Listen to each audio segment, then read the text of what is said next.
علیہ السلام کے ساتھ ایک بار ایسا ہوا کہ آپ کا دربار لگا تھا، سارے لوگ حاضر تھے، جنات بھی ہیں وہاں پر، چرند پرند جانور حیوانات سب حاضر ہیں۔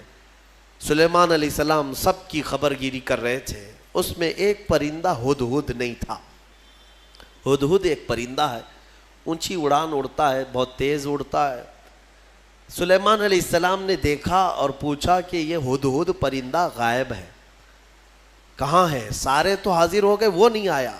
فقال ما لی لا اری الہدہد، حضرت سلیمان علیہ السلام کہتے ہیں کیا ہوا ہے ہدہد کو؟ یہاں میں نہیں دیکھ رہا ہوں اس کو، کہاں گیا؟ لأعذبنہ عذابا شدیدا او لأذبحنہ او لیأتینی بسلطان مبین، اگر وہ اس کے بعد آئے گا سخت سزا دوں گا، یا تو اس کو ذبح کر دوں گا، یا تو پھر کوئی معقول وجہ لے کر کے آئے، کوئی عذر ہونا چاہیے کہ محفل میں کیوں نہیں آیا، وہ نبی کی محفل ہے۔ تھوڑی دیر گزری تھی، اس کے بعد ہدہد آ گیا اور پھر اس کے بعد حضرت سلیمان علیہ السلام کے پاس آ کر اپنی خبر دینے لگا۔ کیا؟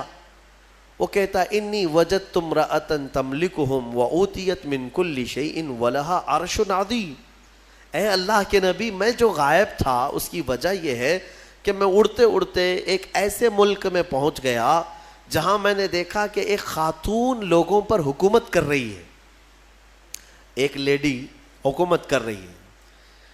وہ عورت، اس کو اللہ تعالیٰ نے بہت مال و دولت سے نوازا ہے، مردوں پر وہ حکومت کر رہی ہے۔ وجدتها وقومها يسجدون للشمس، لیکن وہ کہتا ہے ہدہد اس کی بات تو یہ ہے کہ میں نے اس کی قوم کو اور اس کو دیکھا کہ وہ سورج کی عبادت کرتے ہیں، اللہ کو چھوڑ کر سورج کی عبادت کرتے ہیں۔ پتہ یہ چلا کہ پرندوں کو بھی عجب لگتا ہے کبھی کوئی اللہ کے علاوہ دوسرے کی عبادت کرے۔ ہاں، یہ پرندے بھی ان پر لعنت بھیجتے ہیں، کہاں کہاں جھک رہے ہو تم؟ اللہ رب العزت جس نے پیدا کیا، سارے پرندے اگر کسی کی تسبیح بیان کرتے ہیں تو رب ذوالجلال کی۔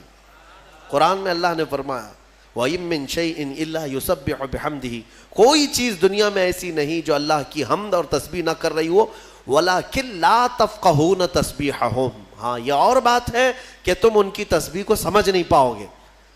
اگر کوا کائیں کائیں کر رہا ہے تو تمہیں کائیں کائیں لگے گا، لیکن وہ اللہ کی حمد بیان بھی کر رہا ہے، اسے سبحان بھی کہہ رہا ہے۔ تو پرندوں کو بھی عجب لگتا ہے جب سورج کے پرستشوں پجاریوں کو دیکھیں اور آگ کی پوجا کرنے والوں کو دیکھیں تو پرندوں کو بھی تعجب لگتا ہے۔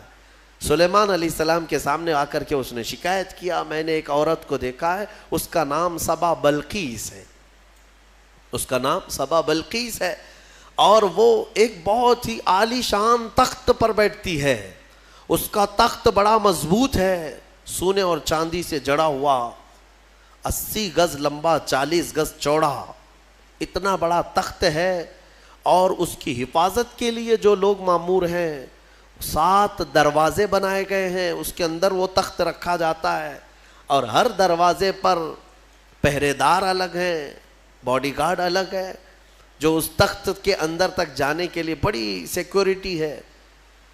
تو اس تخت پر وہ بیٹھتی ہے اور اس کو اس پر ناز ہے۔ حضرت سلیمان علیہ السلام نے اس کو معاف کر دیا، چلو کوئی ایک معقول وجہ تو لے کے آیا ہے۔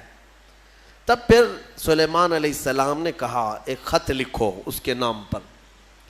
خط لکھا حضرت سلیمان علیہ السلام نے، پھر اس سے کہا ہدہد سے لے جا اور اس کے پاس ڈال دے یہ خط۔ خط میں کیا تھا؟ سلیمان علیہ السلام نے اس خاتون کو کہا اس سورج کی پرستش اور غیر اللہ کی عبادت سے نکل آ، اللہ رب العزت کی عبادت کی طرف آ، میں تجھے دعوت دیتا ہوں۔ یہ خط میں تھا۔ دین کی دعوت دینا نبیوں کا کام ہی ہے، انبیاء کرام علیہ السلام کا یہی وتیرہ رہا ہے۔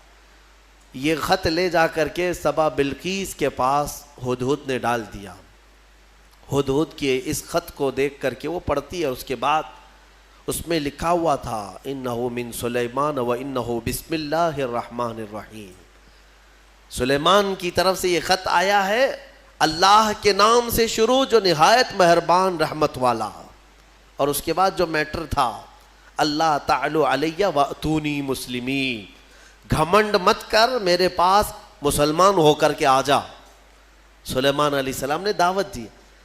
تب سبا بلقیس، اس کا اپنا ایک رعب تھا، اس کی فوج تھی، اس کی رعایا تھی، حکومت تھی، تو اس نے اپنی قوم کے بڑے بڑے اعزاء کو بلایا، جو شرفاء تھے ان کو بلایا اور مشورے کے لیے پوچھا کہ لوگوں دیکھو میرے پاس سلیمان علیہ السلام کی طرف سے خط آیا ہے اور وہ مجھے بلا رہے ہیں کہ تو یہ سورج کی پرستش چھوڑ اور میرے دین پر آ جا، اللہ وحدہ لا شریک کی عبادت کر۔ تم لوگ کیا مشورہ دیتے ہو؟ تو لوگوں نے یہ کہا، اس کے جو وہاں محل کے پہرے دار تھے یا وزراء تھے، انہوں نے کہا قالوا نحن اولو قوت و اولو بأس شدید، ہم لوگ بہت طاقتور لوگ ہیں اور بہت سخت ترین حملہ کرنے والے لوگ ہیں، باقی معاملہ تمہارے اوپر ہے اے سبا بلقیس، اگر تم حکم دو گی تو ہم حملہ کریں گے، لڑیں گے۔ تو سبا بلقیس عقل والی خاتون تھی، اس نے کہا قالت ان الملوک اذا دخلوا قریۃ افسدوها، میں دیکھتی ہوں کہ جب بھی کوئی بادشاہ کسی ملک میں حملہ کرتا ہے تو پورا تباہ و برباد کر دیتا ہے، شہر کے شہر بکھر جاتے ہیں، وجعلوا اعزت اہلھا اذلۃ، بڑے بڑے عزت والے لوگ ذلیل ہو جاتے ہیں، گھر ٹوٹ گئے، دکانیں برباد ہو گئیں۔ تو سبا بلقیس کا یہ جملہ توجہ سے، کہ جب بھی کسی شہر پر یا کسی بستی پر یا کسی ملک پر حملہ ہوتا ہے تو بچتا کیا ہے؟ کھنڈرات، سب تباہ و برباد ہو جاتا ہے۔ لڑائیاں دو بادشاہوں کی ہوتی ہیں لیکن پوری تباہی قوم کی ہوتی ہے۔ ابھی ہم دیکھ رہے ہیں مسلسل اخبار یوکرین کی پڑھتے ہوں گے یا سنتے ہوں گے یا دیکھتے ہوں گے آپ لوگ، بات دو لوگوں کی اور اس میں پوری کی پوری قوم پس جاتی ہے، پورے کے پورے شہر رشیا نے ہلاک کر دیے۔ آج ہی جا کر کے اٹھا کر کے اخبار دیکھ لینا یا نیوز دیکھ لینا، ایک ایک شہر کو رشیا نے جو جلایا ہے 90% شہر جل چکا ہے، 90% شہر جلا ہوا ہے۔ جو بچے ہوئے لوگ تھے وہ مارے گئے ہیں یا جل گئے ہیں، باضابطہ میزائل داغے گئے، وہاں کی سرکاری حکومتیں توڑ دی گئیں، تباہ کر دی گئیں، گاڑیاں جلی ہوئی راکھ کی ڈھیر بنی ہوئی ہیں، ایک پورا پورٹ قبضے میں لے لیا۔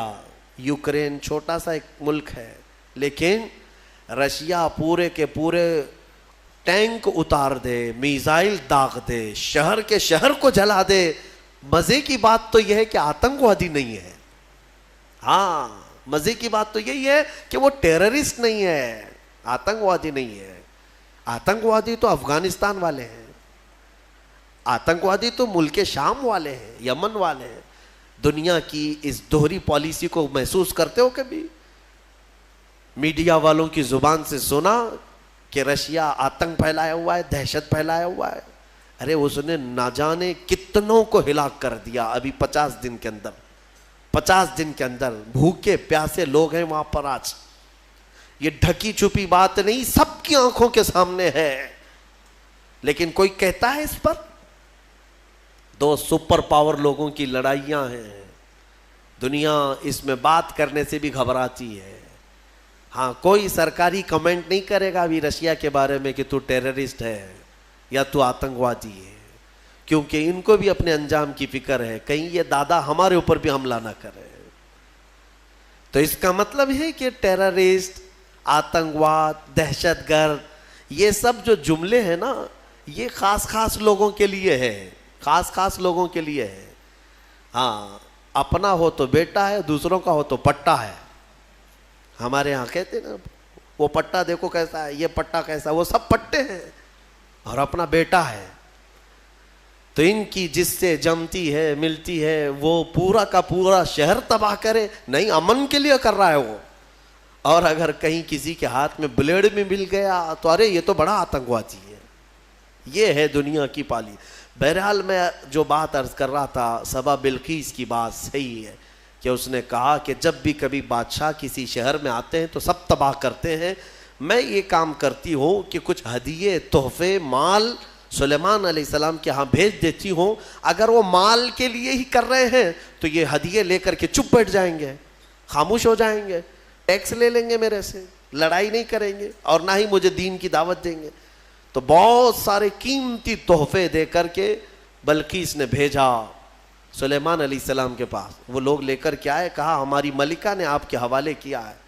حضرت سلیمان علیہ السلام نے دیکھا, کہا ارجع الیہم, لے جاؤ اپنی ملکہ کے پاس یہ واپس, اس سے کئی گنا زیادہ اچھا مال میرے مولا نے مجھے دیا ہے. تمہاری ملکہ, تمہاری خاتون مجھے مال سے خریدنا چاہتی ہے, لے جاؤ. دین کی دعوت ہم نے مال کے لیے نہیں دی, یہ واپس لے جاؤ. اور اگر اس کا ارادہ نہیں ہے, ہم ابھی آ رہے ہیں اپنا لشکر لے کر کے, ایسا لشکر لے کر کے آئیں گے کہ نہ پہلے کبھی تم نے سنا تھا نہ بعد میں کوئی سنیں گے. اور اس کے بعد جب ان لوگوں کو پلٹا دیا واپس, پھر سلیمان علیہ السلام نے اپنے ہی مجمع میں پوچھا کہ یہ تو گئے واپس, اپنی ملکہ کو کہیں گے تو وہ آئے گی ضرور, آئے گی ضرور, لیکن میں یہ چاہتا ہوں کہ سبا بلقیس کے آنے سے پہلے اس کا تخت یہاں لایا جائے. کوئی ہے مجمع میں؟ قرآن میں ہے, قال عفریت من الجن انا آتیک بہ قبل ان تقوم من مقامک. ایک سرکش جن کھڑا ہوا, جنات میں سے ایک جن کھڑا ہوا اور اس نے کہا اے اللہ کے نبی میں لے کر آؤں گا. کتنی دیر میں؟ کہا آپ کی مجلس ختم ہونے سے پہلے لے آؤں گا. سلیمان علیہ السلام فلسطین میں ہے اور سبا بلقیس غالباً یمن کے کسی علاقے میں. یہ تقریباً 1000 کلومیٹر سے زیادہ کا فاصلہ ہے, اور جن کہتا ہے کہ آپ کی مجلس ختم ہونے سے پہلے میں لاؤں گا. ہماری تفسیر کی مجلس چل رہی, کتنی دیر چلے گی؟ یا سلیمان علیہ السلام کی مجلس ہوگی, دن بھر چلے, آدھا دن, پاؤ دن, گھنٹہ. اس نے کہا تو سلیمان علیہ السلام نے کہا اس سے بھی جلدی مجھے چاہیے, اس سے بھی جلدی چاہیے. جن آپ یہی سمجھتے ہیں نا, جنات سب سے زیادہ طاقت والے ہیں, اور جنات کو حاصل کرنے کے لیے بیچارے کتنے کیا کیا عملیات میں لگے رہتے ہیں اور سر پھرے بن جاتے ہیں. ہاں موکل چاہیے, جنات چاہیے, کائے کو چاہیے؟ ارے ایک جنات قابو میں آئے گا تو ایک بینک پوری اٹھا کے لائے گا. ہاں دیکھا ہے کہیں کوئی ایکسس بینک لوٹ کر کے جنات لے گئے ہوں؟ کوئی بینک اٹھا کر کے خواہ مخواہ کی چیزوں پر کیوں پڑے رہتے ہو؟ یہ ان باباؤں کے چکر ہیں جنہوں نے تن آسانی تمہیں سکھائی ہے, تم کو اپنی طاقت معلوم نہیں. جنات دنیا میں اگر کسی سے ڈرتے ہیں تو ہم انسانوں سے ڈرتے ہیں, تمہیں پتہ ہی نہیں, انسانوں سے ڈرتے ہیں. اگر ڈر نہ ہوتا تو سب کو مار چکے ہوتے ہو. ابھی اللہ نے تمہارا رعب رکھا ہے جنات پر, وہ براہ راست ڈائریکٹ آ کر نقصان نہیں پہنچاتے. خیر, اس کے بعد ہوا کیا؟ قال الذی عنده علم من الکتاب انا آتیک بہ قبل ان یرتد الیک طرفک. پھر سلیمان علیہ السلام کے امتیوں میں سے ایک انسان وہ کھڑے ہوئے جن کے پاس کتاب کا علم تھا. کون سی کتاب؟ زبور کا. زبور کے وہ حافظ تھے, نبی نہیں تھے. سلیمان علیہ السلام کی امت کے ایک ولی تھے, آصف بن برخیا. وہ کھڑے ہوئے, کہا اے اللہ کے نبی میں لے آتا ہوں. کہا کب تک لاؤ گے؟ کہا آپ کی پلک جھپکنے سے پہلے لاؤں گا, آپ کی پلک جھپکنے سے پہلے لاؤں گا. اتنا فاسٹ. اور قرآن کہتا ہے فَلَمَّا رَآهُ مُسْتَقِرًّا عِنْدَهُ. حضرت سلیمان علیہ السلام سے بھی بات ہو رہی تھی, پھر سلیمان علیہ السلام نے پلٹ کر کے دیکھا تو وہ تخت لا چکے تھے. ارے اتنی تیز, یہ کون سی طاقت ہے؟ انٹرنیٹ کا زمانہ, فیکس کا زمانہ, کوئی ایسی چیز ہے جو فوراً پارسل میں بھیج دی جائے. آج بھی اتنی فاسٹ سروس نہیں آئی. یہ 4000 سال پہلے اگر فاسٹ سروس آئی تھی تو تمہیں اندازہ ہونا چاہیے قرآن بتا رہا ہے اولیاء اکرام کی طاقت کتنی ہوتی ہے. اور اسی کو میں کہتا ہوں, پھر اندازہ کرو بنی اسرائیل کے ایک ولی پلک جھپکنے سے پہلے تخت لا سکتے ہیں, تو امت محمدیہ کے ولی غوث اعظم عبد القادر جیلانی بغداد میں بیٹھ کر کے اگر یہ فرمائیں کہ میرا مرید مشرق میں ہو اور میں مغرب میں ہوں, اگر اس کا سطر کھل جائے, مجھے اس نے پکارا تو میں وہیں سے اس کی سطر پوشی کروں گا. بالکل غوث پاک نے حق فرمایا, کیونکہ اولیاء کو اللہ نے وہ طاقت اور وہ تصرف عطا کیا ہے. بہرحال وہ تخت تو آ گیا. وہ پتہ نہیں کتنے دنوں کے بعد سبا بلقیس آئی. سلیمان علیہ السلام نے اس میں تھوڑے سے سوراخ کر دی, کچھ جگہ سے کھرچ دیا, اور کہا اس کو تھوڑا سا ڈیمیج کر کے رکھو اور دیکھتے ہیں اس کو آنے دو وہ اپنے تخت کو پہچانتی ہے یا نہیں. وہ آئی بڑا لمبا سفر طے کر کے, اور بلقیس کے آنے کے بعد سلیمان علیہ السلام نے اندر بلایا اور پھر پوچھا کہ یہ تخت کو پہچانتی ہو, یہ تخت جانتی ہو, تیرا تخت بھی ایسا ہی ہے؟ سبا بلقیس نے کہا میرا تخت ایسا نہیں, میرا یہی تخت ہے. قالت کأنہ ہوا, وہ ایسا نہیں ہے, دکھتا نہیں ہے, یہی ہے, دنیا میں ایسا دوسرا تخت ہے ہی نہیں. اور اس کے بعد سبا بلقیس نے فوراً کلمہ پڑھا اور سلیمان علیہ السلام کے دین میں داخل ہو گئی. یعنی اپنے غرور میں نہیں, یا گھمنڈ میں نہیں, یا بادشاہت کا نشہ نہیں, بلکہ سلیمان علیہ السلام کے دین پر وہ ایمان لائی, اللہ وحدہ لا شریک کی عبادت میں آ گئیں. یہاں تک کہ روایات میں ہے کہ سلیمان علیہ السلام نے سبا بلقیس سے نکاح بھی فرمایا. اللہ تبارک و تعالی ان تمام چیزوں سے ہمیں درس لینے کی توفیق عطا فرمائے. وقت کافی ہو چکا. یہ سورہ نمل کی آخری آیتیں تھیں جس میں اللہ تعالیٰ نے فرمایا کتاب کا علم رکھنے والے کو یہ طاقت دی گئی تھی, وہ بھی زبور کا علم تھا اس امتی کے پاس جو آصف بن برقیہ تھے. اب اندازہ کرو جس کے پاس قرآن کا علم ہوگا تو اس کی طاقت کا اندازہ کیا ہو سکتا ہے. اسی لیے مولا کریم نے تمہارے پاس دنیا کی سب سے بڑی طاقت قرآن عطا کیا ہے. خذوا ما آتیناکم فرمایا, پکڑو اس کو مضبوطی سے جو ہم نے تمہیں دیا ہے. انشاءاللہ العزیز یہ قرآن کو جس نے مضبوطی سے تھام لیا پھر تمہاری کھوئی ہوئی عزت و وقار کو بھی تم پلٹا سکتے ہو. اللہ کریم ہمیں قرآن کے پیروکاروں میں بنائے.